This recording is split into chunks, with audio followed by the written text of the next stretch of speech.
Sabe aquela ideia de um manual para a vida? Um guia para a gente encontrar um pouco mais de segurança? Pois é, hoje a gente vai mergulhar na mensagem de um texto bem antigo, o primeiro capítulo do livro de Provérbios, e tentar extrair o que ele tem a dizer sobre sabedoria prática no dia a dia. E o texto já começa com uma pergunta que, olha, é fundamental. Afinal, de onde vem a verdadeira sabedoria? Aquela que dura, sabe? E veja bem, não estamos falando de conhecimento de livro, de faculdade, não. É sobre aquela sabedoria do dia a dia, que ajuda a gente a tomar as decisões. Então, qual é a resposta que o texto dá? Olha, é um ponto de partida bem claro. Não é nenhuma fórmula mágica, não. É mais como a fundação de uma casa, sabe? A base onde todo o resto vai ser construído. Vamos ver qual é esse verdadeiro começo. Ok, o texto usa uma expressão, o temor do Senhor. Mas calma, a chave aqui não é ter medo, de forma alguma. É o contrário. Pense num sentimento profundo de admiração, de reverência. É isso que o texto coloca como ponto de partida, a condição número 1 para qualquer conhecimento de verdade.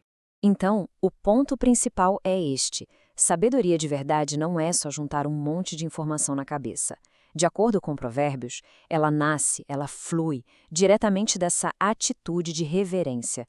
É quase uma consequência natural, entende? Beleza. Com essa base estabelecida, o texto joga a gente numa encruzilhada. Uma escolha daquelas bem críticas. Imagina uma bifurcação na estrada da vida mesmo. De um lado tem esse caminho da sabedoria que a gente acabou de ver, mas do outro tem a atração, o convite sedutor das más companhias, prometendo um caminho completamente diferente. E o conflito é colocado de um jeito bem direto, preto no branco. De um lado, o que a gente tem? A orientação dos pais, que é descrita como a base da disciplina, do entendimento. E do outro, o chamado da galera, dos colegas, com aquela promessa de dinheiro fácil, de ganância. E, vale lembrar, no contexto da época, isso podia significar literalmente se juntar a bandos para assaltar. São duas vozes, dois futuros, brigando pela nossa atenção. E essa tentação, nossa, ela é descrita de um jeito muito vivo. É como se fosse um sussurro no ouvido, sabe? O texto até dá voz a essa galera. Vem com a gente, bora ficar rico. A gente vai achar todo tipo de coisa valiosa. É aquele apelo clássico do ganho rápido, né? A vida fácil, a riqueza que vem sem esforço. Só que o alerta vem na mesma moeda. Direto, sem rodeios. A consequência de aceitar esse convite é muito clara. Segundo o texto, o caminho dessa turma leva à ruína. Simples assim. Não tem meio termo, não tem talvez. Agora, em total contraste com esse sussurro no beco escuro, o texto apresenta uma outra voz. E essa não se esconde, não. Pelo contrário, ela grita, ela ecoa abertamente nas ruas.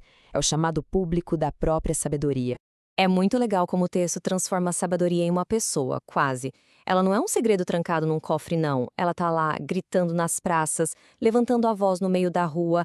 A ideia aqui é bem forte. A sabedoria tá aí, acessível para todo mundo. Basta querer ouvir.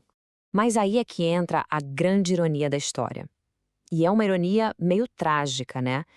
Mesmo com esse chamado sendo público, aberto, com a sabedoria praticamente gritando para ser ouvida, muita gente simplesmente vira as costas, rejeita essa voz. E é essa escolha, ouvir ou ignorar a sabedoria, que nos leva para o ponto alto do capítulo. É aqui que as consequências ficam, assim, cristalinas. Fica claro que não é só uma decisãozinha do momento, mas algo que define um destino. A história nos mostra, são dois caminhos e, claro, dois destinos completamente diferentes. Essa comparação que o texto faz, olha, resume tudo de um jeito muito forte. Pensa só, de um lado, quem ignora a sabedoria. O que acontece? Colhe destruição, passa por pânico, por calamidade, acaba sendo engolido pelas próprias escolhas. Agora, do outro lado, quem abraça a sabedoria encontra o quê? Segurança, paz, se livra do mal. Não podia ser mais diferente o resultado, né? E para fechar a história desse capítulo, o texto deixa uma promessa. Uma promessa bem clara e, vamos dizer, até reconfortante. Aquele que dá ouvidos, que escolhe o caminho da sabedoria, vai viver em segurança. Vai ficar tranquilo, sem ter medo do que pode acontecer. É a paz como resultado direto de ter feito a escolha certa. E tudo isso nos deixa com uma pergunta final, para a gente ficar pensando.